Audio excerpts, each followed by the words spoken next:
দর্শক স্বাগত 21 রাতের সঙ্গে আছে আমি অঞ্জন রায়, আছেন দুজন বিশিষ্ট অতিথি। আমাদের সাথে আছেন ব্যারিস্টার পারভেজ আহমেদ, তিনি আইনজীবী, সুপ্রিম কোর্ট, বিএনপি রাজনীতিতে সম্পৃক্ত। আমাদের সাথে আছেন জনাব রাশেক রহমান, তিনি কেন্দ্রীয় উপকমিটির সহ সম্পাদক, বাংলাদেশ আওয়ামী লীগ। স্বাগত প্যানেলকে। আমরা জানি দুজন যুদ্ধাপরাধীর রায় আজকে ঘোষণা করেছে ট্রাইব্যুনাল, এবং এই ট্রাইব্যুনালের এই রায়ের মধ্যে একটি বাক্য রয়েছে যে মুক্তিযুদ্ধের শহীদের সংখ্যা নিয়ে যে তর্ক চলছিল সেই বিষয়ে বলা হয়েছে যে এই প্রতিষ্ঠিত ইতিহাস নিয়ে কোনো বিতর্কের অবকাশ নেই। অন্যদিকে আমরা দেখছি মুক্তিযুদ্ধে নিহত সংখ্যা নিয়ে সংশয় বা এই আলোচনা রয়েছে, এবং একই সাথে যদি আমরা তাকিয়ে দেখি গত বেশ কিছুদিন ধরেই পাকিস্তানে যা ধ্বনিত হচ্ছে, আমরা বাংলাদেশের কোথাও কোথাও থেকে তার প্রতিধ্বনি শুনছি। ধ্বনি প্রতিধ্বনি এর মধ্যে দিয়ে আমরা এগোচ্ছি। আমরা নয়, হয়তো কতিপয়, অধিকাংশ এই ধ্বনি প্রতিধ্বনিতে বিশ্বাস করেন না, এটি আমরা জানি। আলোচনা শুরু করতে চাই ব্যারিস্টার পারভেজ আপনাকে দিয়ে, আমরা প্রসঙ্গগুলো সামনে এনেছি। ধন্যবাদ অঞ্জন আপনাকে। আপনি কয়েকটি প্রসঙ্গই সামনে এনেছেন, তার মধ্যে একটি হচ্ছে ট্রাইব্যুনাল রায় দিয়েছে, দুজনের ফাঁসি হয়েছে, দুজন যুদ্ধাপরাধী ফাঁসি হয়েছে। ট্রাইব্যুনাল যেহেতু যুদ্ধাপরাধী ছাড়া ফাঁসি দেওয়ার সুযোগ নেই, তো সেই হিসাবে যুদ্ধাপরাধী ফাঁসি হয়েছে। আর যে প্রসঙ্গটি আসলেন যে ধ্বনি প্রতিধ্বনি থাকবে, রাজনীতি যেহেতু আছে, সেক্ষেত্রে দেশ যেহেতু আছে, প্রতিধ্বনির প্রশ্ন আসতেই পারে। তো প্রশ্নটি হচ্ছে যে ধ্বনি এবং প্রতিধ্বনির যে কথাটি, সেটা কতটুকু রাজনৈতিক, কতটুকু রাজনীতির বাইরে, ইতিহাস কেন্দ্রিক। প্রশ্নটি হচ্ছে কি এরকম যে আদালতের প্রতি শ্রদ্ধা রেখে বলছি, যেহেতু আদালত এটা পর্যবেক্ষণ দিয়েছে, আমার কাছে যেটা মনে হয় Anjan, with due respect to the court, আমাদের এই প্রথমবারের মতো আমরা শিখছি, সবাই শিখছে বোধ হয়, আমি জানি না, যে আমার কাছে মনে হয় যে জানলাম যে ইতিহাস নাকি স্বতঃসিদ্ধ, ইউনিভার্সাল ট্রুথ। তাহলে প্রশ্ন দাঁড়ায়, আমার যেটা জিজ্ঞাসা, যে বাংলাদেশের মুক্তিযুদ্ধ নিয়ে যখন আগামীতে গবেষণা হবে, এটা কি এমন নাকি যে বাংলাদেশের মুক্তিযুদ্ধ নিয়ে আর ভবিষ্যতে আর কারো কোনো কাজ বাকি নেই, বা কেউ কোনো রকম গবেষণা বা এটা নিয়ে আর কোনো কথা, তথ্য, উপাত্ত, যোগ বিয়োগ, সংযোজন বিয়োজন কিছু আর করা যাবে না, এরকম কিছু কিনা আমি ঠিক জানি না। আদালত হয়তো আমাদের চারও ভালো জ্ঞানী, ওনারা ভালো বুঝতে পারবেন কেন ওনারা এই কথা বলেছেন। আরেকটি কথা হচ্ছে যে আদালত যেহেতু পর্যবেক্ষণ দিয়েছে, তার সঙ্গে হয়তো আরো কিছু তারা অ্যাড করতে পারতো, আমি জানি না, আদালত হয়তো আগামীতে দিবেন সুযোগ থাকলে। কিন্তু প্রশ্নটা হচ্ছে এরকম যে, যেমন বলেছেন যে 30 লক্ষ শহীদদের এটা নিয়ে, এটা একটা কনক্লুসিভ, এটা নিয়ে কোনো কথা বলার আর কোনো স্বতঃসিদ্ধ হয়ে গিয়েছে। তাহলে আমার কাছে প্রশ্ন জাগে, আদালতের পাশাপাশি এই জিনিসটা অবজারভেশন দিতে পারতেন যদি তাদের সুযোগ থাকে, যে যেহেতু এখন 2,27,782 জন মুক্তিযোদ্ধা শহীদ পরিবার ভাতা পান, তাহলে বাকি যারা ভাতা পাচ্ছেন না তাদের একটা তালিকা করে দ্রুত রকম তারা যাতে ভাতাটা মেকশিওর করে, কারণ এটা অনেক বড় একটা রাষ্ট্রীয় সম্মান তাদের জন্য, সেটা মেকশিওর করা যেতে পারে। সেকেন্ডলি যেটা আছে, আদালতের পর্যবেক্ষণে এটা আনা যেতে পারে যে আমার দেশে এত কষ্ট করে হাজার হাজার মুক্তিযোদ্ধা, লক্ষ লক্ষ মুক্তিযোদ্ধা যুদ্ধ করে দেশটাকে, মানে জীবনের ঝুঁকি নিয়ে যে কোনো সময় মৃত্যুকে জয় করে তারা দেশটা স্বাধীন করলো, সেই মুক্তিযোদ্ধাদের একটা তালিকা কিন্তু আমরা এখন তৈরি পাচ্ছি না। এই পর্যন্ত তালিকা প্রায় 6 থেকে 7 বার তালিকা হয়েছে, প্রতিবারই সংযোজন হয়, বিয়োজন হয়, এবং এবার আমরা দেখেছি মুক্তিযোদ্ধার বয়সও চেঞ্জ হয়েছে। তার মানে এখন আমার কথাটি হচ্ছে যে মুক্তিযোদ্ধাদের বয়স ছিল আগামীতে, যখন প্রথম তালিকা হয়েছে 30 বছরের পরিপ্রেক্ষিতে, সেই মুক্তিযোদ্ধাদের তালিকা এখন হচ্ছে 10 বছর 7 মাসের তালিকার ভিত্তিতে। তাহলে কি আগের মুক্তিযোদ্ধা তালিকাটা ব্যাঠিক ছিল? যদি আগের মুক্তিযোদ্ধা তালিকার ভিত্তিতে কেউ যদি কোনো গবেষণা করে থাকে, তাহলে যে ব্যক্তিটির মুক্তিযোদ্ধা আগের তালিকা অনুযায়ী ছিল না, বর্তমান সরকারি গেজেট অনুযায়ী তারা এখন নতুন করে মুক্তিযোদ্ধা তালিকাভুক্ত হবে, তাহলে তাদের বক্তব্য আমরা মুক্তিযোদ্ধা হিসেবে কাউন্ট করতে পারবো কি? ধন্যবাদ রাশেক রহমান, শুনছিলেন। ধ্বনি প্রতিধ্বনি থাকবে দেশ যেহেতু আছে। প্রথমত আদালত তো আপনার থেকে বেশি জ্ঞানী বটে, এই বিষয়ে কোনো সন্দেহ থাকা উচিত না। আর তার থেকেও বড় কথা হচ্ছে যে আপনি যেহেতু রাজনীতি করেন বলে উপস্থাপন করা হয়, আপনি নিশ্চয়ই দেখেছেন যে 21 ডিসেম্বর bdnews24.com একটা প্রবন্ধ ছাপা হয়েছিল, যেখানে বলা হচ্ছিল যে 20 ডিসেম্বর পাকিস্তানের একজন সাবেক সেনা কর্মকর্তা, যার র্যাঙ্ক লেফটেন্যান্ট কর্নেল ছিল এবং উনি 1971 সালে বাংলাদেশের বিরুদ্ধেই যুদ্ধ করেছিলেন, তিনি 30 লক্ষ শহীদের এই সংখ্যাটি নিয়ে বিতর্ক তুলে, এবং ঠিক তার পরদিনই বেগম খালেদা জিয়া, যিনি জাতীয়তাবাদী দলের চেয়ারপারসন, তিনি ওই একই ভাষায় কথা বলছেন। সুতরাং এই যে ধ্বনি প্রতিধ্বনির যে ব্যাপারটা, এটা দালিলিকভাবে প্রমাণযোগ্য, প্রমাণ করা সম্ভব। আর বহু আগের থেকেই তারেক জিয়াও লন্ডনে থেকে বাংলাদেশের অনেক প্রতিষ্ঠিত সত্য নিয়ে কথা, বিতর্ক তোলার চেষ্টা করেছেন। ইনফ্যাক্ট আমি একটু আগে একটা গণমাধ্যমে একটা টক শোতে ছিলাম, সেখানে একটা খুব ভালো থিওরি আসলো। সেটা হচ্ছে যে দেখেন, যখন রাজনৈতিকভাবে আপনি পরাজিত এবং নতুন কোনো কিছু দেওয়ার যখন জনগণের কিছু না থাকে, তখন রাজনৈতিকভাবে টিকে থাকার জন্য আপনি একটা অস্ত্রকে ব্যবহার করেন, আর সেই অস্ত্রের নাম হচ্ছে বিভ্রান্তি। আজকে জাতীয়তাবাদী দল জামাতে ইসলামীর মতো একটি দলকে সাথে নিয়ে রাজাকার আলবদর আল শামসকে বাঁচাতে গিয়ে তারা যে দৈন্য দশায় পড়েছে, সেটা থেকে বেরিয়ে আসার জন্য এই বিভ্রান্তির যে অস্ত্র সেটাকে তারা ব্যবহার করছে। কারণ তারা এখন না পারছে তাদেরকে পরিত্যাগ করতে, না পারছে স্বাধীনতার যে চেতনা তাকে গ্রহণ করতে। সুতরাং বিভ্রান্তি ছড়ানোর মধ্য দিয়ে একটা ধূম্রজাল সৃষ্টি করে এগিয়ে যাওয়ার চেষ্টা মাত্র। আর আরেকটা ব্যাপার, উইথ অল ডিউ রেসপেক্ট, যেহেতু উনি এই শব্দটা ইউজ করেন, আমি বলছি পারভেজ ভাইয়ের প্রতি, 26শে মার্চ আমাদের স্বাধীনতা দিবস, 16ই ডিসেম্বর আমাদের বিজয় দিবস। যতই গবেষণা করা হোক, এই দুটি তারিখের কোনো ব্যত্যয় ঘটবে না। ঠিক একইভাবে 30 লক্ষ শহীদ, 2.5 লক্ষ মা বোনের যে সম্ভ্রম, এই সংখ্যাটিরও কোনো ব্যত্যয় ঘটবে না। তবে হ্যাঁ, গবেষণার মধ্যে দিয়ে আরো অনেক নতুন নতুন ঘটনা আমরা জানতে পারি, অনেক প্রেক্ষাপট সম্বন্ধে আমরা জানতে পারি, গবেষণা চলতেই থাকবে। কিন্তু কিছু প্রিয়াম্বল, কিছু স্তম্ভ থাকে যেগুলো আসলে পরিবর্তিত হবে না। তো আমি আশা করি সেটা উনি উপলব্ধিতে নেবে। আর 30 লক্ষ শহীদ এবং 2,27,000 মুক্তিযোদ্ধার ভিতরে কিন্তু একটা পার্থক্য আছে। 30 লক্ষ শহীদকে আপনি ভাতা দিবেন কি দিবেন না, সেটি একটি রাজনৈতিক সিদ্ধান্ত, সেটি একটি সরকারি সিদ্ধান্ত, সেটি একটি সামাজিক সিদ্ধান্তের ব্যাপার আছে। বাংলাদেশের বর্তমান প্রেক্ষাপটে যারা মুক্তিযোদ্ধা ছিলেন তারা ভাতা পান। আমার মনে হয় না 30 লক্ষ শহীদের এই সংখ্যাটিকে আমাদের সক্রিয় যারা মুক্তিযোদ্ধা ছিলেন তাদের সাথে মিলিয়ে ফেলাটা ঠিক হবে। ওনারাও অকাতরে প্রাণ দিয়েছেন, তারাও মুক্তিযোদ্ধারা যুদ্ধ করেছেন এবং প্রাণ দেওয়ার জন্য প্রস্তুত ছিলেন। কিন্তু দুটোর ভিতরে ব্যবধান, জীবিত এবং মৃতের ব্যবধান রয়েছে। জীবিত এবং মৃতের ব্যবধান আছে, এবং সক্রিয় থাকা, সক্রিয় না থাকার কিছু ব্যাপারও রয়ে গেছে। এটাকে ডাইলিউট করে ফেললে যেটা হবে যে আবারও আদালতের কাছে যেতে হবে যে হ্যাঁ, জ্ঞান শূন্যতায় মানুষ ভোগে বলেই তো আদালতকে মাঝে মাঝে এইসব বিষয়ে দিক নির্দেশনা দেওয়া লাগে, না হলে তো আর এইসব বিতর্ক আসলে আসতো না। এবং এই জ্ঞান শূন্যতার প্রমাণ বেগম খালেদা জিয়াও দিয়েছেন। আর যদি উনি বলেন যে তিনি জ্ঞান শূন্য নন, তাহলে তিনি একটি চক্রান্তের অংশ, চক্রান্তের একজন খেলোয়াড়। আর আমি শুধু একটা জিনিস বলতে চাই, আজকে এই 2016 সালে এই জায়গায় এসে একজন নতুন প্রজন্মের রাজনৈতিক কর্মী বলুন, রাজনৈতিক নেতা বলুন, বা একজন অ্যাসপিরেন্ট লিডার বলুন, আমার মনে হয় না আর যাই হোক বাংলাদেশের স্বাধীনতার চেতনাকে একটি দলের কাছে প্রিয় হওয়ার জন্য বা ভালো হওয়ার জন্য সেই চেতনার বিতর্কিত অংশটিকে আলিঙ্গন করে সেটা নিয়ে খামাকা এখানে বিতর্ক করার কোনো মানে হয় না। আমি প্রথমে করেছিলাম রাশেক, আমি আপনার কাছ থেকে যাবো ব্যারিস্টার পারভেজের কাছে, তার আগে 1-1.5 মিনিটের মধ্যে উত্তর চাচ্ছি যে আমরা সাম্প্রতিককালে কিন্তু দেখেছি যে পাকিস্তানে যখন এখানে যুদ্ধাপরাধীদের দণ্ড কার্যকর হচ্ছে, পাকিস্তানে সংসদে কথা হচ্ছে, পাকিস্তানের স্বরাষ্ট্রমন্ত্রী বলছেন, সাচ্চা পাকিস্তানি বলছেন, এবং সেই সময় আবার বাংলাদেশেও একই ধরনের বিতর্কের বা ওই বিতর্কের শাখা উপশাখাগুলো আসছে।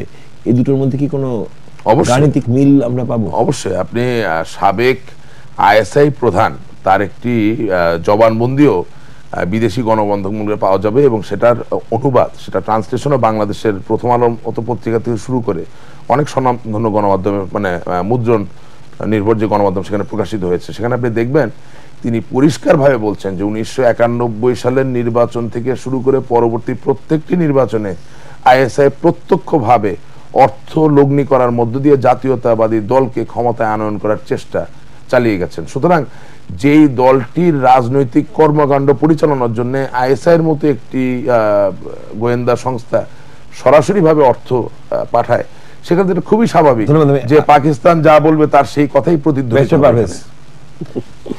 জানি না, আমি আসলে পরাজিতদের নতুন কিছু দেওয়ার না থাকলে তখন বিভ্রান্তি আসে, এবং আইএসআই নিয়ে একটি প্রসঙ্গ এনেছেন, সেটাই মানে নিজেকে আমার কাছে হাস্যকর লাগতেছে এই কারণেই একটু হেসে নেন। সেটা হচ্ছে ভালো হবে, আমাকে বলা হলো, মানে বললেন উনি রাশেক সাহেব বললেন যে একটু হেসে নেন, ভালো হবে। বিএনপি রাজনৈতিকভাবে দেউলিয়া হয়ে গিয়েছে, আপনাকে হাসার অনুরোধ করছি, এখন সেই দেউলিয়াত্ব ঘোচার জন্য তারা বিভ্রান্তি ছড়াচ্ছে, একটা অট্টহাসি দিতে পারে। তো এখন প্রশ্নটি হচ্ছে যে যখন একটি দল তাদের কথায় যে বিএনপি অলরেডি নিমজ্জিত, অলরেডি বিভ্রান্ত, সেখানে আবার বিভ্রান্তি ছড়িয়ে বিএনপি তো বেনিফিট পাওয়ার কথা না, বরং আরো লস হওয়ার কথা। তাহলে পলিটিক্যাল সায়েন্স, আওয়ামী লীগের এই আমার এই বন্ধু বিএনপির প্রতি যার এত দরদ, তার কথায় তো মনে হয় যে বিএনপি ভুল করছে, বিএনপিকে উনি হেদায়েত দিচ্ছেন যাতে বিএনপি ভুলটি না করেন। আমিও তার সাথে একমত, হেদায়েত দিচ্ছেন, আমি বলছি বিএনপি তার সুপরামর্শ আমি মনে করি বিএনপি অবশ্যই গ্রহণ করবে। আমি সুপরামর্শ অবশ্যই গ্রহণ করবে। আর আইএস এর প্রধানের বেদ বাক্য যিনি উজ্জীবিত, আইএস এর প্রধানের বাক্যকে যিনি অনেকটা মানে আইএসআই ওই তো মানে আইএস নামে আরেকটি আতঙ্ক আছে, ইসলামিক স্টেট, আইএস হচ্ছে ইন্টেলিজেন্স অফ সার্ভিস অফ পাকিস্তানে, যেটা কথা বলছেন আর কি। তো কথা হচ্ছে তাদের প্রধানের ভাষাকে উনি তো বেদ বাক্য ধরে ফেলেছেন। আমি এটাকে স্যালুট করি। যারা এটাকে বেদ বাক্য মানে তারাই এটা বিশ্বাস করে। হ্যাঁ, বিএনপির মতো দল কখনোই কারো কোনো অর্থ পুষ্টে হয় নাই, বাংলাদেশের জনগণের প্রতিবার ভোটে নির্বাচিত হয়েছেন। আমি শুধু একটা উদাহরণ দিই, তাহলে উত্তরটি পরিষ্কার হয়ে যাবে। আইএস লাগবে না, এই সিএসও লাগবে না, কেজিবিও লাগবে না, মোসাদও লাগবে না। শুধু বাংলাদেশে 91-এ একটি নির্বাচন হয়েছিল। প্লিজ আমি একটু কথা যখন বলি একটু সাইড টক না করলে ভালো হবে। আসলেন না তো। সেই নির্বাচনটি এই পর্যন্ত বাংলাদেশের এই যাবৎকালে স্বাধীনতার পর থেকে সবচাইতে গ্রহণযোগ্য, ক্রেডিবল, ইনক্লুসিভ নির্বাচন ধরা হয়। সর্বোচ্চ সংখ্যক রাজনৈতিক দল সেই নির্বাচনে অংশগ্রহণ করেছিল। সেই নির্বাচনের যারা আমার পাশে যিনি বসে আছেন, কতগুলো, হ্যাঁ সেই 84টি।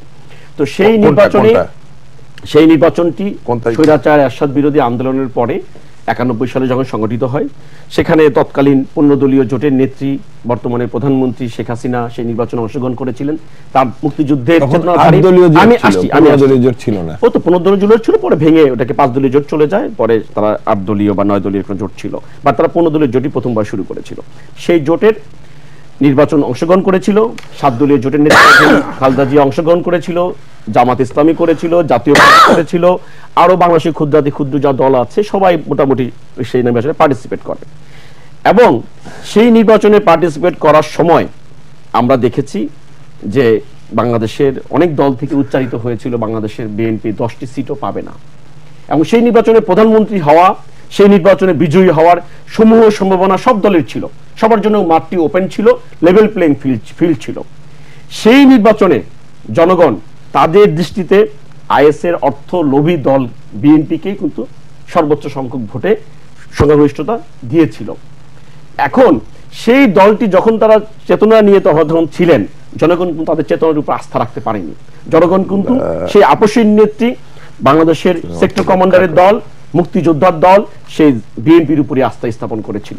তার পরবর্তীতে অনেকগুলি নির্বাচন হয়ে আসছে, এই পর্যন্ত নির্বাচন হয়েছে, নির্বাচন হয়নি সেই খেলাও দেখেছি, কিন্তু জনগণ কিন্তু সে আস্থার জায়গাটি প্রতিস্থাপন করেছে। মানুষ দেখিয়ে দিয়েছে সত্যিকারের নির্বাচন হলে মানুষ কাকে ভোট দেয়।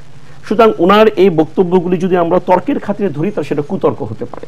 এবং আপনি রাজনৈতিকভাবে পরাজিত করার জন্য, কথা বলার জন্য টেবিল টকে আপনি অনেকভাবে তাকে বলতে পারেন, কিন্তু যখন আপনি বাংলাদেশের শাসন জনগণ কর্তৃক নির্বাচিত দলকে অন্য দেশের এজেন্ট বলে ফেলেন, একটা পরাজিত শক্তির দোষর করে ফেলেন, তখন কিন্তু অটোমেটিকলি বাংলাদেশের রাজনীতিটি মানে আমি বলবো চেতনাটি ভ্রঞ্জিত হয়ে যায়। কারণ অর্ধেক জনগোষ্ঠী অলমোস্ট যে দলকে রিপ্রেজেন্ট করে, সেই দেশের জনগণকে অর্ধেককে আপনি অপমানিত করছেন। আপনার দেশের জনগণকে যখন আপনি অপমান করেন, তখন সন্দেহ জাগে আপনি নিজেই এই দেশের অধিবাসী কিনা। কারণ বাংলাদেশের থেকে বাংলাদেশের অর্ধেক জনগোষ্ঠীকে আপনি যখন অবমূল্যায়ন করবেন, তাদের যে দলকে সমর্থন করেন তাদেরকে যখন আপনি তুচ্ছ করবেন, তাদেরকে এজেন্ট বলবেন, তখন রাজনৈতিক ভাবে কিন্তু আপনার অবস্থা অনেক দুর্বল হয়ে যায় বলে আমি বিশ্বাস করি। প্রথম কথা হচ্ছে, আমি আপনাকে আরেকটু হাসির খোরাক দিই। আপনি এই যে নির্বাচনটি 91 সালে 84টি দল অংশগ্রহণ করেছিল বলে বলছেন সবচেয়ে গ্রহণযোগ্য, তাহলে আমি আপনাকে 1996 সালের 15 ফেব্রুয়ারি পাতানো নির্বাচনের উদাহরণ দিতে চাই। সেখানে আসলে 86টি রাজনৈতিক দল অংশগ্রহণ করেছিল। আমি বলছি যে তাহলে গ্রহণযোগ্য নির্বাচন বলেছি, বেশি নির্বাচন দল তো না, আপনি তো এটা বলতে দিবেন। আমি শুনি, আমি বলেন আবার শুনি, আমি তো পয়েন্ট বলে নিলাম না, পয়েন্ট না তো বলতে পারবো, ভালো মতোই জানেন আমাকে এটা অর্থ বুঝিয়েছি। আমাকে একটু শুনি, আপনি কি বুঝাইছেন, কি বুঝেন সেটা আমি বোঝার চেষ্টা করছি, আমাকে এখন কথা বলতে দেন, এত বুঝেন না। আচ্ছা, আমি যেটা বলতে চাচ্ছি যে রাজনৈতিক দল বেশি সংখ্যক অংশগ্রহণ করেছেন, এটা দিয়ে যে নির্বাচনের গুণগত মান ধরা যেত, তাহলে আপনাকে হাসির খোরাক আমি দিচ্ছি নতুন করে। 1996 সালের 15 ফেব্রুয়ারি পাতানো নির্বাচনে 86টি দল অংশগ্রহণ করেছিল, কিন্তু সেটা কোনোভাবেই গ্রহণযোগ্য নয়। আমরা সেই জায়গায় যাচ্ছি না। আমি বলতে চাচ্ছি বোধগত দিক থেকে কত বড় দূরত্ব। আইএসআই এর যিনি প্রধান, যিনি বলছেন যে আমরা গোপনে জাতীয়তাবাদী দলকে অর্থায়ন করে থাকি, সেটা তিনি তার দেশের আদালতে একটি তদন্তের পরিপ্রেক্ষিতে জবানবন্দি দিতে বাধ্য। কোথায় বলেছেন আপনি দেখাতে পারবেন? সুতরাং আপনি দেখাতে পারবেন? আমি দেখাতে পারবো 100%। Is it not A one নামে কংগ্রেস থেকে বাংলাদেশ আওয়ামী লীগকে টাকা দেওয়া হচ্ছে, অসংখ্য মানুষ এসেছে, তাদের পত্রিকায় এসেছে। আপনি কথা শেষ করতে দেন, আপনি শুনতে চাইছেন কোথায় আছে আমাকে বলতে দেন। Is it not a war নামে একটি ডকুমেন্টারি যেটা মার্কিন যুক্তরাষ্ট্রে 28শে ডিসেম্বর 2013 সালে প্রকাশিত হয়, সেখানকার প্রথম অংশে আইএসআই এর এই প্রধান, সাবেক প্রধান, তিনি যে আদালতে দাঁড়িয়ে থেকে জবানবন্দি স্বীকার করেছেন যে বিভিন্ন রকম নাশকতামূলক কাজ এবং জাতীয়তাবাদী দলকে নির্বাচনে জয়ী করার জন্য গোপনে হুন্ডির মাধ্যমে অর্থ পাচার করার মধ্য দিয়ে মিলিয়ন মিলিয়ন ডলার পরিমাণের টাকা অর্থায়ন করা হয়েছে। এটা আপনি দেখে নিতে পারেন, আমি আপনাকে সূত্র দিয়ে দিলাম। এছাড়াও দি গার্ডিয়ান, সেখানেও এটা প্রকাশিত হয়েছে। এছাড়াও ওই পাকিস্তানের বিভিন্ন দৈনিক পত্রিকায় প্রকাশিত হয়েছে, বাংলাদেশের বিভিন্ন দৈনিক পত্রিকায় প্রকাশিত, আমি তারিখ সহ দিব। কিন্তু আপনি এটা পড়েনও নাই, জানো না নাই, আমি মনে করি আপনি তো বললেন যে আমি বাংলাদেশের নাগরিক না বা নাগরিক, আমি ওই জায়গা থেকে বলছি যেহেতু আমরা যেই দলই করি না কেন আমরা বাংলাদেশেরই নাগরিক, এটা পরিবর্তনযোগ্য নয়। তাই আইএসআই এর মতো একটা গোয়েন্দা দল আমার দেশের কোন রাজনৈতিক দলকে গোপনে অর্থায়ন করে, এই খবরটি আমার পড়তে পারা উচিত ছিল, এটা আমার পড়া উচিত, এটা আমার জানা উচিত। আপনি নেক্সট টাইমে ডকুমেন্ট নিয়ে আসেন, আমি একটু কথাটা শেষ করি। আর বিভ্রান্তির যে কথাটা বললেন, রাষ্ট্রবিজ্ঞানে একটু ভিতরে গেলে আমরা দেখতে পারবো যে এক একটি রাজনৈতিক দল এক একটি পরিস্থিতি এক একভাবে বিহেভ করে, এবং এর অনেক হাইপোথিসিস আছে, এর অনেক মডেল আছে, এর অনেক প্রস্তাবিত ধ্যান ধারণা রয়েছে। সেগুলো নিগুড়ভাবে বিশ্লেষণ করলে ইহাই বাস্তবতা যে অ্যাডলফ হিটলারও যখন 1921 সালে একটি অভ্যুত্থান করতে গিয়ে ব্যর্থ হন, এরপরে তিনি বিভ্রান্তির পথে ধরেছিলেন, এটি প্রতিষ্ঠিত সত্যি। এবং আজ যুদ্ধাপরাধীদেরকে নিয়ে জাতীয়তাবাদী দল যেহেতু আর কোনো ডেমোক্রেটিক ডিভিডেন্ড নিচের জন্য আনতে পারছেন না, সুতরাং তারা বাধ্য হয়ে আজকে বিভ্রান্তির পথটা বেছে নিয়েছেন। আমি সেই প্রেক্ষাপট থেকে কথাটা বলেছি। আপনি দ্বিমত পোষণ করতে পারেন, কিন্তু এই ঘটনাটি যে ঘটে এটা ঐতিহাসিকভাবে সত্য। এর অনেক ঘটনার উদাহরণ দেওয়া যেতে পারে। আমি আপনাকে জ্ঞানী বলছি না, আমি নিজেকে আমি শুধু বলছি একটা জিনিস, আপনি যে বললেন, আমি শুধু বলছি একটা জিনিসই, যে বাংলাদেশের আজকে বাস্তবতা কি, বাংলাদেশের ব্ল্যাক এন্ড হোয়াইট দুটো পক্ষ। একটা হচ্ছে আমি আপনার সাথে যেটা খারাপ ওটার সাথে একমত হবো, কিন্তু একটা জায়গায় তো আপনি অ্যাটলিস্ট একমত হবেন যে 1971 সালে এই দেশের অস্তিত্ব যারা চাননি, সেই রাজাকার আলবদর আল শামস, তাদেরকে পরিত্যাগ জাতীয়তাবাদী দলের করা উচিত। আমি জানি না একমত হতে পারবেন সেই রাজনীতি, তবে মানে আপনার রাজনীতি পন্থাটা আমাকে কেন আপনি চাপিয়ে দিচ্ছেন? আমি চাপিয়ে দিচ্ছি না, আমি আপনাকে আহ্বান জানাচ্ছি। আপনি যদি মনে করেন আহ্বান জানানো অপোনেন্ট দল, আমরা তো কথা বলতে দেন না, আপনার কথা বলে না, না এটা তো ভাই আপনি হাসবেন না, আমার কথা না রাশিদ আপনি বলেন, আপনার কথায় মনে হচ্ছে আমাকে এটা কথা বিএনপি ক্ষতিগ্রস্ত হচ্ছে, এমন করছেন কেন? কি অঞ্জন? না না রাশিদ আমাদের কথা শেষ, আমার কথা শেষ তো হবে না, মানে আপনি পুরো সময় দিলে শেষ হবে না কেন? Unless you are myself interview আছেন, তিনি ইন্টারভিউ করবেন, তারপর বলতে দেন। আচ্ছা বলুন আপনি। আমি কোনো কিছু চাপিয়ে দিচ্ছি না, আমি আপনাকে আহ্বান জানাচ্ছি যে এই দেশের মাঝে একটি প্রাকৃতিক প্রতিবাদ, প্রাকৃতিক সংশোধন, প্রাকৃতিক গণতন্ত্র মন যেটা ছিল, সেটাকে সত্যিকার অর্থে জাতীয়তাবাদী দল নাশকতার পথ বেছে নিয়ে ক্ষতিগ্রস্ত করেছে। কিন্তু এই দেশ তো আপনার আমাদের সকলের।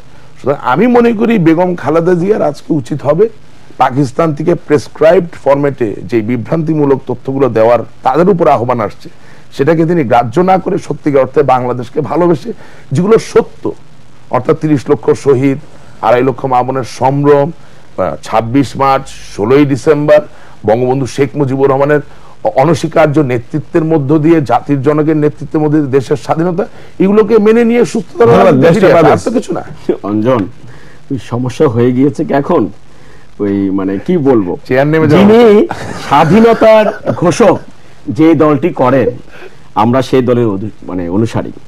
এখন মাঠের মুক্তিযোদ্ধা আর গ্যালারির দর্শক দুই রকম হয়ে গেল। কারা মাঠের মুক্তিযোদ্ধা ছিলেন আর কারা গ্যালারি? বাংলাদেশ জাতীয়তাবাদী দলের প্রতিষ্ঠাতা মাঠের মুক্তিযোদ্ধা, অসম্ভব করার কিছু নাই তো।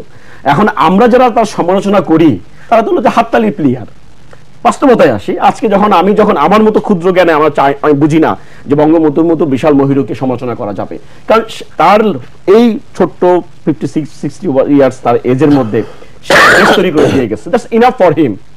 আমার মতো ক্ষুদ্র বালকের সম্ভব না তাকে সমালোচনা করা। বাট ওনারা যখন চেতনা উপরে তুলে ধরেন, তখন সঙ্গে সঙ্গে জিয়াউর রহমানকে একটা গালি দিয়ে নেন।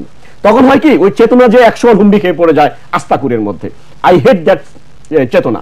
কারণ মুক্তিযোদ্ধা বলতে আমি বুঝি বাংলাদেশের প্রতিটা মুক্তিযোদ্ধাকে সম্মান করতে হবে। আপনি যখন একজন মুক্তিযোদ্ধাকে ছোট করে আরেকজন মুক্তিযোদ্ধাকে বড় করতে যাবেন, দুজন মুক্তিযোদ্ধাই কিন্তু কলঙ্কিত হয়ে যায়। কারণ আমাদের দেশের এই পুরো বাংলাদেশটি 56,000 বর্গমাইল, আমি আরো দুজন মুক্তিযোদ্ধাকে এই টেবিলে আনতে চাই, কর্নেল তাহের, খালেদ মোশাররফ। আপনি আনবেন, আপনার মতো করে আনবেন, আমার কোনো আপত্তি নাই। I didn't say that colonel Taher আর খালেদ মোশাররফ যাকে খুশি আনবেন, সমস্যা আমি শেষ করি। দলে তারা পড়েন না, আপনি আনবেন, আপনার মতো করে আপনি আনবেন, প্রবলেম নাই, আমি শেষ করি। তো এখন কথাটি হচ্ছে কি, আশেক সাহেবের কথা অনুযায়ী যদি বিএনপি স্বাধীনতা বিরোধী দলের সঙ্গে থাকে তাহলে who is going to be loser? Of course BNP is going to be loser. BNP অজনপ্রিয় হবে, বিএনপিকে জনগণ ভোট দিবে না, বিএনপির সঙ্গে জনগণ থাকবে না। তো এই জিনিসটি তো আমি মনে করি রাজনৈতিক প্রতিপক্ষ হিসেবে তাদের তো বগল বাজানোর কথা যে বিএনপি আস্তে আস্তে ম্রিয়মান হয়ে যাচ্ছে, তারা জনপ্রিয় হারিয়ে ফেলছে, জনগণ তাদের সঙ্গে নেই, সুতরাং ফ্রি ফেয়ার নির্বাচন একটা না 10টা হবে, বারবার আওয়ামী লীগ চেতনা নির্বাচনে পাস করে আসবে। কিন্তু প্রশ্নটি হচ্ছে কি, আনসারটি হচ্ছে কি, উত্তরটা আবার আপনি ওখানে তাকলে হবে না, উত্তরটা আমার দিকে থেকে না, কারণ আমি শেষ করি এখনো। তাহলে হচ্ছে কি, যদি আজকে বাংলাদেশের সবচেয়ে কষ্টের ব্যাপার, সবচেয়ে পুরনো দল, আমি দুষ্টুমি করি বুড়া দল বলি, সবচেয়ে পুরনো দলটি আজকে জনপ্রিয়তাটাকে ভয় পায়। তারা মনে করে ইলেকশন দিলে তারা ফেল করবে। আজকে সংলাপকে তারা ভয় পায়, তারা মনে করে সংলাপ দিলে রিজাইন করতে হবে।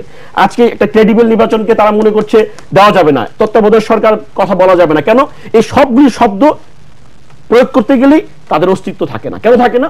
বিকজ তারা আলটিমেটলি স্বাধীনতা মুক্তিযুদ্ধের যে চেতনার কথা বলছে, বাংলাদেশের জনগণের সঙ্গে তার সম্মিলন অনেক ক্ষেত্রে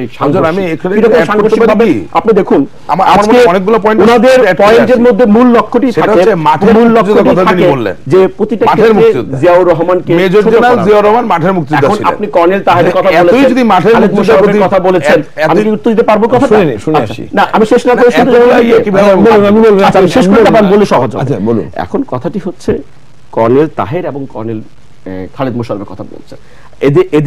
এদের যে কথাটা আপনি বলছেন, তার সেই সময়টায় বাংলাদেশের একটা টালমাটাল, তারাও সেক্টর কমান্ডার ছিলেন। Of course, undoubtedly, I am not going to say Khaled Mosharraf or Tahir is not a, they are notorious person. I never say like that. So why you are putting myself যে তারা খারাপ? যখন স্মরণ করে প্রত্যেককে করতে পারি না, স্মরণ আপনি হাজারবার করেন আপনার জায়গা থেকে। আমার কথা হচ্ছে যে আমার লিডার তো শহীদ রাষ্ট্রপতি জিয়াউর রহমান, আমার কোনো আপত্তি তো নাই। আপনার লিডার তাহের হতে পারে, তার লিডার বঙ্গবন্ধু হতে পারে, তার লিডার শেখ হাসিনা হতে পারে, সেটা নিয়ে কোনো কন্ট্রোভার্সি নেই। কিন্তু কথা হচ্ছে আপনার লিডারকে বড় করতে যাবেন আমার লিডারের ঘাড়ে পাড়া দিয়ে কেন? আমার লিডার তো আপনার লিডারের সাথে কন্ট্রাডিকশন করে নাই। বঙ্গবন্ধু জীবদ্দশায় কখনোই বলেনি যে আমার সবচেয়ে মজার বিষয় হচ্ছে, আপনি যদি আমার টক শো গুলো কখনো দেখার সুযোগ থাকে, বা আপনার সাথে অনেক টক শো আমি করেছি, আমি কিন্তু এই অনুষ্ঠানে আর যাই হোক এখন পর্যন্ত মেজর জেনারেল জিয়াউরের নামই আনি নেই, কারণ আনার প্রয়োজন নেই। 30 লক্ষ শহীদের কথা প্রতিষ্ঠিত করার জন্য এবং আমাদের দেশের আত্মত্যাগী সাহসী নারীদের যেই সম্ভ্রমহানি হয়েছে সেটা বলার জন্য মেজর জিয়াকে ডাইকে এনে প্রমাণ করা লাগে না। ওটা মেজর জিয়ার থেকে অনেক বড় সত্য, এটাই বাস্তবতা, সে যার নেতেই হোক। কিন্তু এটাও বলি, যদি উনি সত্যি এত মাঠের মুক্তিযোদ্ধা মেজর জিয়ার প্রেমী হয়ে থাকেন, তাহলে উনি কি জাতীয়তাবাদী দল করেন? যেই জাতীয়তাবাদী দলের প্রতিষ্ঠা লগ্নের মুখবন্ধ মেজর জিয়া নিজে পড়ছেন এবং সেখানে 30 লক্ষ শহীদ, 2.5 লক্ষ মা বোনের সম্মানের কথা আছে, ওটা পড়েন নাই? ওটা খালেদা জিয়া পড়েন নাই? না না, আপনি মাঝখানে বললেন না, আপনি বলছেন, আমাকে বলতে দেন। হ্যাঁ বলুন প্লিজ। ওটা খালেদা জিয়া পড়েন নাই? অর্থাৎ আজকে মেজর জিয়া রহমান মৃত্যুবরণ করেছেন, বেগম খালেদা জিয়া নতুন করে তার শিক্ষিকা হিসেবে উপনীত হয়েছেন। আসলে উনি কোন ধারায় বিশ্বাস করেন? মেজর জিয়া রহমান যেটা বলে গেছেন সেটাতে, না খালেদা জিয়া বলছেন সেটাতে, নাকি আসলে কোনোটা না দল একটা করা লাগে বলে করতেছেন? আদৌ কি দল করেন? আমার তো কথাগুলো শুনে মনে হলো না। এবং সবচেয়ে বড় কথা হচ্ছে, বাংলাদেশ আওয়ামী লীগ নির্বাচনকে ভয় পায় নাকি জাতীয়তাবাদী দল নির্বাচনকে ভয় পায়? বাংলাদেশ আওয়ামী লীগ উদাত্ত আহ্বান জানিয়েছে যে জনপ্রতিনিধিত্বশীল অন্তর্বর্তীকালীন সরকারের মধ্যে নির্বাচন হবে। ঠিক আছে, আপনি এত সাহসী, ভালো কথা, আপনি আসুন, বসুন, বসে বিকল্প প্রস্তাবনা দিন। আপনি তো কোনো বিকল্প প্রস্তাবনাও দিতে পারেন না।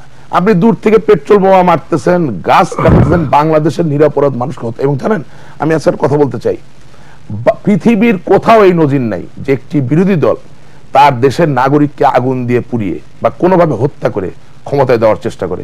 শুধুমাত্র এই নজির বাংলাদেশে আছে, যেটা জাতীয়তাবাদী দল এবং জামাত ইসলামী করেছে। You should be ashamed. আমি তো আপনার সাথে ওই জায়গায় আছি, আমি তো একটা ভালো জায়গায় যাওয়ার চেষ্টা করছিলাম। আমি বলছিলাম যে দেখুন, আপনার প্রতি আমার আহ্বান, চাপ নয়, নিবেন কি নিবেন না আপনার ইচ্ছা। আমি বলছি রাজাকার আল বদর আল শামসকে ছাড়ুন, তো দোষের কিছু নাই।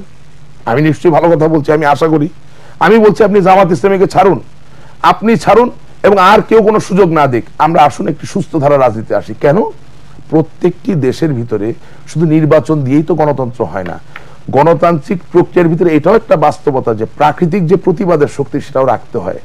আপনি এই দেশের সহজ সরল অসহায় মানুষদেরকে, তারা যেহেতু কিছুটা হলে আস্থা রাখতেন, তাদেরকে নিয়ে এমন এক পথে গিয়েছেন যে তার মধ্য দিয়ে আজকে বাংলাদেশের মানুষ রাজনীতির প্রতি যে তাদের ইচ্ছা বা যে ইন্টারেস্ট, সেই জিনিসটা হারাইতে বসছে। সুতরাং যেই অপূরণীয় ক্ষতি আজকে বেগম খালেদা জিয়া এবং তারেক জিয়া বাংলাদেশের জন্য করেছেন, আমি মনে করি তাদের প্রায়শ্চিত্ত করে হলেও সত্যিকার সুস্থ ধারা রাজনীতি আসতে হবে। ধন্যবাদ। এটা বোঝার সক্ষমতা সকলের থাকবে, এটা আমি আশা করি না। আমরা নিয়ম মাফিক বিরতি শেষে ব্যারিস্টার পারভেজ আসবো আপনার কাছে। সময়ত দর্শক, নিয়ম মাফিক ছোট্ট একটি বিরতি, 21-এর রাতের প্রত্যাশা 21 টেলিভিশনের সাথে, 21-এর রাতের সাথে থাকবেন।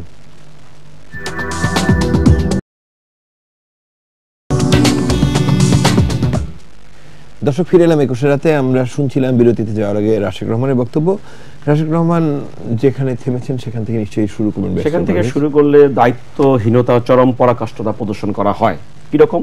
উনি আমাকে উদাত্ত আহ্বান জানিয়েছেন কিভাবে নতুন রাজনীতি শুরু করা যায়। ওনাদের দৃষ্টিতে স্বাধীনতা বিরোধী এবং জঙ্গি গোষ্ঠীতে বলা যেতেই পারে, কারণ যেহেতু বিচার হচ্ছে। তাহলে আমার প্রশ্ন, এরকম একটা স্বাধীনতা বিরোধী দলকে তারা যে উদার মনোভাব দিয়ে গত 7টি বছর জিয়ে রেখেছেন, এই দায় তাদেরকে কবে বিচার হবে সেটা বলেন আপনি। এই দায় তো সবার আগে সরকারি বিচার হওয়া উচিত। কেন তারা জামাত ইসলামীকে বাংলাদেশে রাজনীতি করার সুযোগ এখনো বহাল রেখেছে? অন্যায় যে করে, অন্যায় যে সহে, সমঘৃণা তারা যেন তৃণ সমদেহে, তবঘৃণা তারা যেন তৃণ সমদেহে। তাহলে আমার কথাটি হচ্ছে যে আওয়ামী লীগ এখন মানে সিলেকশন, ইলেকশন সবকিছু দিয়ে তারা একদম গ্রুপ মেজরিটির সুযোগে আছে। অঞ্জন, আপনি ভালো মতোই জানেন, কাউকে অ্যাকাউন্টেবল করতে হয় না, কিছু করতে হয় না। বিরোধী দল আছে, সেখানে তারা একটা প্রস্তাবনা এনে জামাত ইসলামীর মতো এত অস্পর্শ দলকে ব্যান করছেন না কেন? Answer is there is a politics. কারণ চেতনা ওই জায়গায় থমকে যায়, কারণ অনেক হিসেব আছে যে হিসেবের সঙ্গে তাদের মিলে না, যার জন্য তারা জামাতকে ব্যান করতে পারে না। Very simple. আপনি এটা মুভমেন্ট করছেন পাকিস্তানের জন্য, সেখানে না একটু পরে দেন, সুন্দর হবে, তবে গুছিয়ে দিতে পারবেন। তখন প্রশ্নটি হচ্ছে, আপনি দেখেন, আপনারা কিন্তু অসংখ্যবার দাবি তুলেছেন যে পাকিস্তানি যারা যুদ্ধ ফেরত যারা গিয়েছে অপরাধী, তাদের বিচার করা হোক। তাহলে আমার প্রশ্নটি হচ্ছে, বাংলাদেশে তাদের যে দোষর, সেই জামাত ইসলামীর দলটিকে আপনি রাজনীতি করার অধিকারটি এখনো কেন, কার অনুরোধে জিয়ে রেখেছেন? উত্তরটি হচ্ছে, আমি এই জায়গাতে কবি নীরব, কারণ তারা এখানে কোনো কথা বলতে পারবেন না। আপনি উত্তর চান, তারা ইনিয়ে বিনিয়ে। আজকে আইনমন্ত্রী আমি দেখেছি গত এই 2 বছরে, আমাদের বর্তমান আইনমন্ত্রী, এর আগের আইনমন্ত্রী, আর এই মার্চ মাসের মধ্যেই আমরা জামাত ইসলামী সিদ্ধ করা আইন তুলে ফেলবো, অমুক সেপ্টেম্বরের মধ্যেই আইন পাশ হয়ে যাবে, অমুক তারিখেই ওই আবিষ্কার বহিষ্কার হবে। সো এরকম খেলা কিন্তু অঞ্জন আমরা 7টি বছর দেখে আমরা ক্লান্ত। সুতরাং আমি মনে করি যে এই যে বাংলাদেশ জাতীয়তাবাদী দল, যারা এখন রাষ্ট্রীয় ক্ষমতায় নেই, যাদের কোনো বিল আনারও সুযোগ নাই দেখা ছাড়া, তাদের প্রতি আপনার এই অনুরোধ না করে, কষ্ট করে আপনারা এই কাজটি নিজেরা করুন, নিজেরা দৃষ্টান্ত স্থাপন করে জাতীয়তাবাদী তখন দেখেন সেই দলটি জামাত ইসলামীকে নিয়ে রাজনীতি করে কি না। সেই কাজটি না করে আপনি নিজের ময়লাটি আপনি ঝেড়ে আরেকজনের কাঁধে দিয়ে দিবেন, এই কুমন্ডকতা মনে হয় জনগণ, বাংলাদেশের জনগণ বোঝে, যার জন্য আওয়ামী লীগকে এখন নির্বাচন বিহীন থাকতে হয়, নির্বাচনে যাওয়ার মতো। উত্তরটুকু নিয়ে আবার আসছি। রাশেক রহমান, কবি নীরব, ব্যারিস্টার নীরব, অ্যাডভোকেটও নীরব। কারণ কবি তো কবি ছিল না, ব্যারিস্টার ছিল না, অ্যাডভোকেট ছিল না। আমার কাছে আশ্চর্য লাগে, আমি কোন ডিসকাশনে বসে আছি। বাংলাদেশ জামাতে ইসলামীর নিবন্ধন বাতিল হয়ে গেছে, তারা আর কোনো নির্বাচন করতে পারবেন না, রাজনীতি করবেন নির্বাচনের জন্য।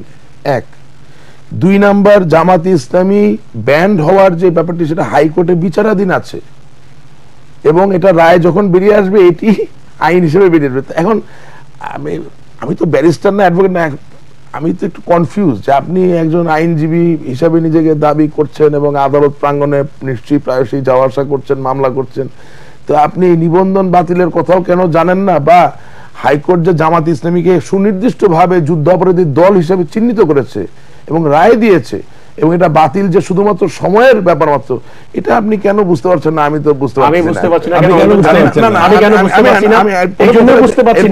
আমরা সেই পঞ্চদশ সংশোধনী জানিসটা জানি, আমি কি তখন আদালত শুধু একটি আচ্ছা শেষ করুন আপনি অবজারভেশন। আচ্ছা আমি শেষ করি। আর সবচেয়ে বড় কথা হচ্ছে কি, ওনারা বলেন যে ওনারা জামাত ইসলামের সাথে একটি নির্বাচনী জোট করেছেন। অবশ্যই নির্বাচনী জোট আপনি অনেক দলের সাথে করতেই পারেন। আমার প্রশ্ন হচ্ছে, যেই দলটি তার গঠনতন্ত্রে গণতন্ত্রে বিশ্বাস করে না, সেই দলের সাথে আপনি কিভাবে নির্বাচনী জোট গঠন করেন? এই উত্তর উনি দিতে পারবেন না, কারণ উনি জাতীয়তাবাদী সিদ্ধান্ত গ্রহণের কোনো জায়গায় নাই। কোন জায়গায় আছেন সেটাও আমি জানি না। উনি ওনার মতো করে কথাটা বলবেন, কিন্তু এটা জাতীয়তাবাদী দলের কথা নয়। বাংলাদেশের আওয়ামী লীগের কথা শুনলাম, তো বাংলাদেশের আওয়ামী লীগের যে আইনটি আমরা শুনলাম ওনার কথা, কারণ ওনার সবগুলি কথাই বাংলাদেশ আওয়ামী লীগের পক্ষে যায়। নাম্বার 1 উনি উনি বলেছেন একটা কথা, সেখানে একটা প্রসঙ্গ উনি তুলেছেন, সেটা কি বলছেন, জিয়াউর রহমান খালেদা জিয়া জিয়াউর রহমানের শিক্ষক হয়ে গিয়েছেন কিনা। আমার তাহলে এটার উত্তর কোথায় গেল? আমি এটা প্রশ্ন দিব, সবগুলো প্রশ্ন আসতেছে, আগেরটা মিস করে ফেললে পরেরটা তো আবার মিস হয়ে যাবে। আপনি কথা বলেছেন, এই জন্য বলেছেন কারণ আমরা কিন্তু গরু মারা শিষ্য না। আপনারা আজকে আওয়ামী লীগ বলে দল দাবি করেন, অঞ্জন, আওয়ামী লীগের প্রতিটি রাজনৈতিক নেতা কর্মী লজ্জা হওয়া উচিত। বঙ্গবন্ধুর আজন্মের শেষ মুহূর্তের স্বপ্ন ছিল বাকশাল, শেষ মুহূর্তের বিপ্লব ছিল বাকশাল। তারা আছে সেই নামটা নিতে লজ্জা পান। বাকশাল বললে তারা মনে করেন যে তাদের গালি দেওয়া হচ্ছে। বঙ্গবন্ধুর স্বপ্ন কখনো গালি হতে পারে, কিন্তু তারা মনে করেন এটা গালি। তাকে বলি বাকশালী, সে মনে করে এখন গর্ব নিয়ে বলেন, কিন্তু ইমপ্লিমেন্ট করতে চান না। তারা ফসলে ভিলেনে বলেন না যে বঙ্গবন্ধুর ওই সময়ের স্বপ্নটি আমরা এখন বাস্তবায়ন, ওই বিশ্ব বাস্তবতা আজকে বিশ্ব বাস্তবতা। এটা আপনার কথা, এটা আপনার ইন্টারপ্রিটেশন। বঙ্গবন্ধুর সময় ভুল ছিল, তাহলে ওই সময় আর আজকে বিশ্ব বাস্তবতা ভুল ছিল, আপনার মন গড়া ভুল ছিল না। যেহেতু আমি এখন বলবো, এই জন্য আমি বলছি না, আমি বলছি এটা ভুল ছিল না। বঙ্গবন্ধু তার জীবদ্দশায় কোনো ভুল যদি না করে থাকেন রাজনীতি ভাবে, কেন এটাকে মনে হবে ওই সময়ের প্রেক্ষাপট আর বাকিগুলি এই সময়ের প্রেক্ষাপট, কেন আপনি পিক এন্ড চুজ করবেন? This is very inconsistent. আপনি বলেন কেন পিক এন্ড চুজ করবেন? আমি বলি কেন তারা, আমি কেন কিসের কথাটা বলেছি, যে কি বলে নিবন্ধন বাতিলের কথাটা উনি বলেছেন। আমার কথাটি হচ্ছে কি, ত্রয়োদশ সংশোধনীতে আদালত অঞ্জন একটা অবজারভেশন দিয়েছিল। অবজারভেশন দেওয়ার পরে আদালত আবার ছোট্ট একটি শর্ট অর্ডারও বলেছিল, যখন শর্ট অর্ডারটা দেন, যে তখন পূর্ণাঙ্গ রায়টি আসেনি, যে সংসদ চাইলে এটা আবার হতে পারে, কিন্তু ফুল রায়ের মধ্যে জাজমেন্টে কিন্তু সেটা আসে না। কিন্তু ওই শর্ট অর্ডার পেয়েই আমাদের আওয়ামী বন্ধুরা তারা দ্রুত সংসদের মধ্যে ঢুকে তার দ্রুত ওই বিলটি এনে বাতিল করে দিয়ে কিন্তু ক্যাবটাকে বাতিল করে দিয়েছে। তখন কিন্তু কারোর জন্য কোনো অপেক্ষা করতে হয় নাই, তখন they did, because politically they gonna be winner, তারা এটা করে ফেলেছেন। এখন প্রশ্নটি হচ্ছে এখানে, এই যে মানুষ জনগণ এগুলি বোঝে, তারপরে আপনি আমাকে উনি বলেছেন যে কেন উত্তর হবে না, আপনি শর্ট অর্ডারের পরিপ্রেক্ষিতে আপনি বাতিল করে দেন ত্রয়োদশ সংশোধনী, তখন আপনার চেতনা জাগ্রত হয়ে যায়। কিন্তু যখন আবার আপনি হয়ে যান, তখন আপনি আবার বলতেছেন যে না, আদালত এখনো করে কাজ করে। আরেকটি আসেন দেখেন, নির্বাচনের প্রশ্ন আসছে, সরি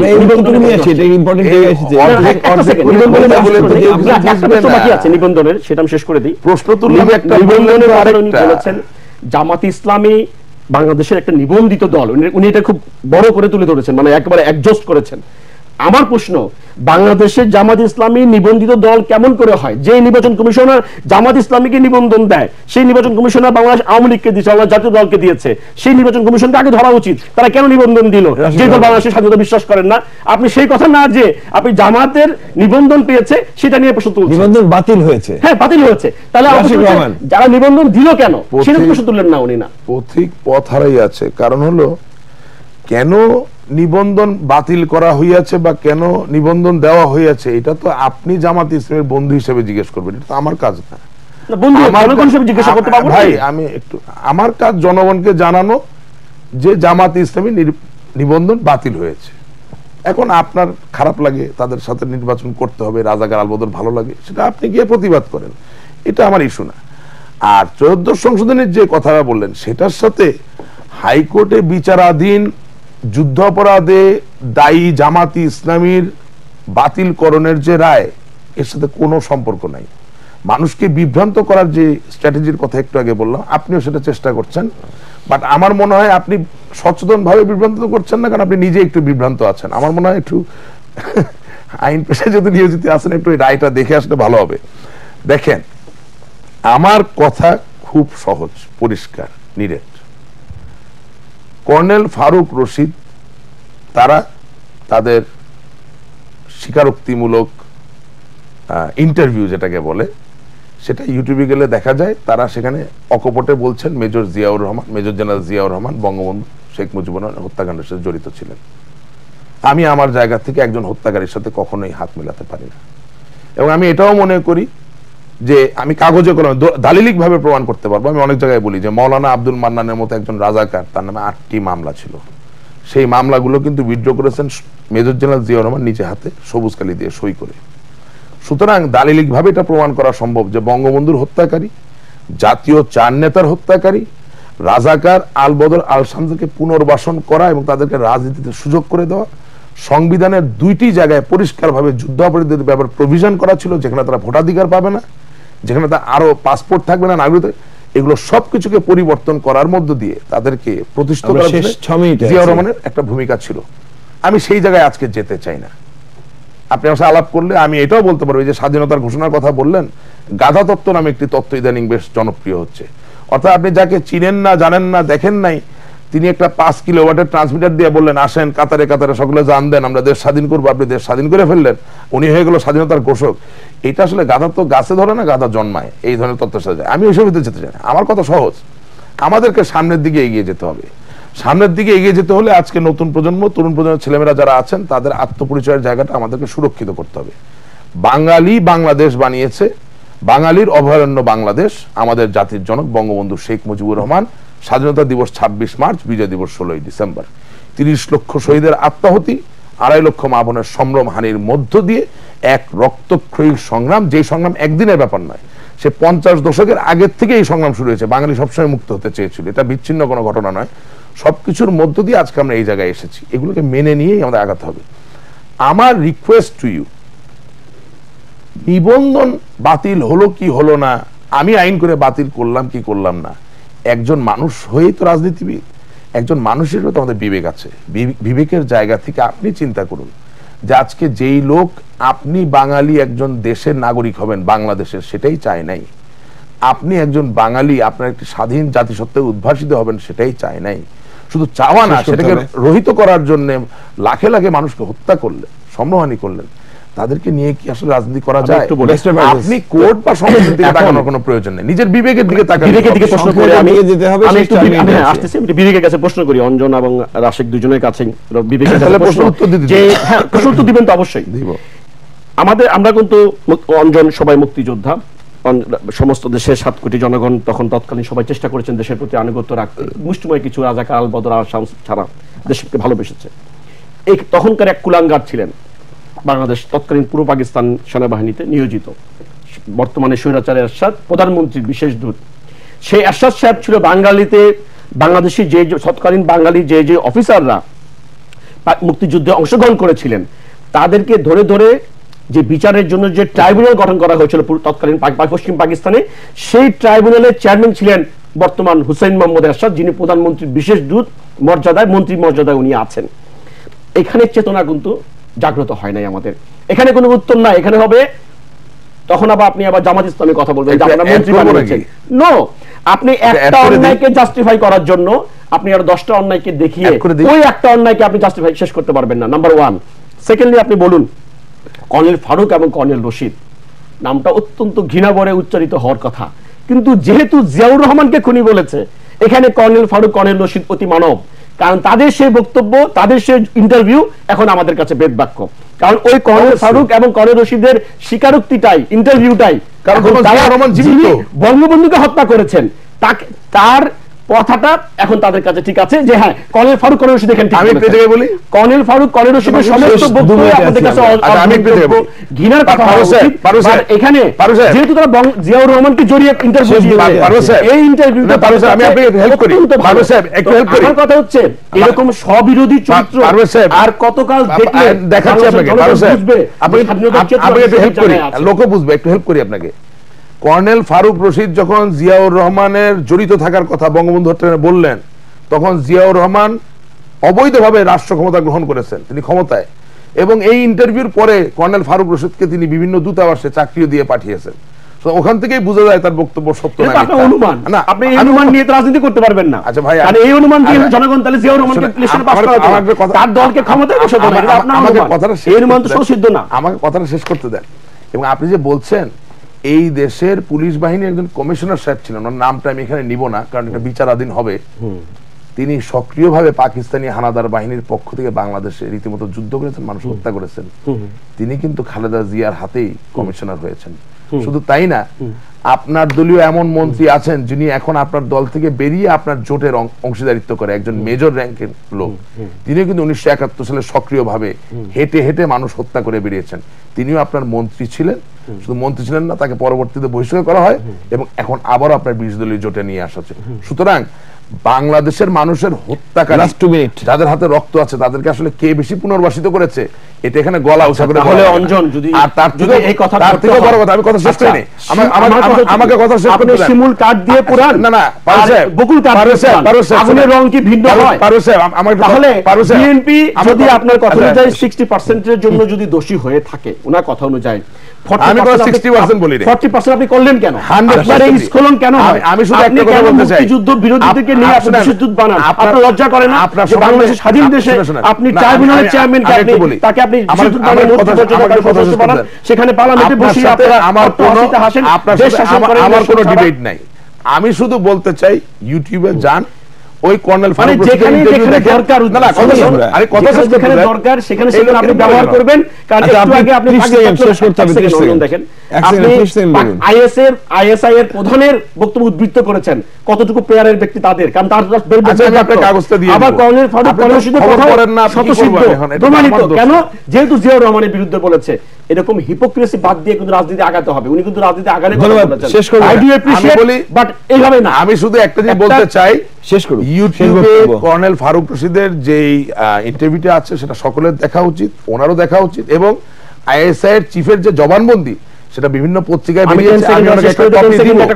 আমার যদি কর্নেল ফারুক এবং আপনি ওনাকে আসেন বলেন, ওনাকে ডিজিটাল কর্নেল লাভ নাই, ওনাকে কাগজে কলমে লাভ নাই। আচ্ছা আচ্ছা, তাহলে শুনেন, এটা হইছে কি আমাদের লিপসা, আমরা কিছু একটা হতে চাই, এটা হওয়ার জন্য সত্যকে আমরা বিসর্জন দিই। আচ্ছা ঠিক আছে, এটাই বাস্তবতা। তাহলে আমরা যদি বলি শেষ করব, কর্নেল ফারুক এবং রশিদের রাজনীতি নিয়ে কথা বলে যদি আপনারা আমলে নেন, তাহলে কর্নেল ফারুক এবং রশিদ দুইটা বই পড়ে নাই, ব্যবস্থার বিরুদ্ধে পত্রিকা পড়ে নাই, তৎকালীন বঙ্গবন্ধু শাসনামল নিয়ে, এবং সবচেয়ে বড় কথা, জাস্টিফাই করার জন্য সবচেয়ে বড় কথা আপনি সেটা অ্যাকসেপ্ট করেন। ইউটিউবে জানি তার বক্তব্য ইউটিউবে আছে, কারণ ওখানে তো শেষ করব অবস্থান থাকে না। বলি না আপনি কর্নেল ফারুক রশিদের শুধু যখন শুনেন গ্রহণ করবেন, আপনি যখন বলতে কেন করছেন, বঙ্গবন্ধুর বিরুদ্ধে অনেক কথা বলা হয়েছে, আওয়ামী লীগের বিরুদ্ধে বলা হয়েছে, আপনি একা বলতে হবে না। না না আমি একা না, তো আপনি তো আপনি একটা অ্যাকসেপ্ট করেন। ধন্যবাদ। জিয়াউর রহমানকে হত্যা করে হত্যাকারী সে কথা আপনি প্রচার করছেন, যেখানে বলা হয়েছে আওয়ামী লীগ শাসনের বিরুদ্ধে আইন পারেন না, ইতিহাস পারেন না, আপনি কি কথা বলবেন আমি বুঝতে পারছি। ধন্যবাদ। সে নিয়ে আপনার কোনো কথা নাই, পৃথিবীর পরিবর্তিত পরিস্থিতি, কোল্ড ওয়ার কিছুই জানেন না, আপনি রাজনীতি নিয়ে কি কথা বলবেন? ধন্যবাদ। ধন্যবাদ রাশিক রহমান, টোটালি সাবসিস্টেন্ট লেভেলের একজন লোক নিয়ে আসছেন।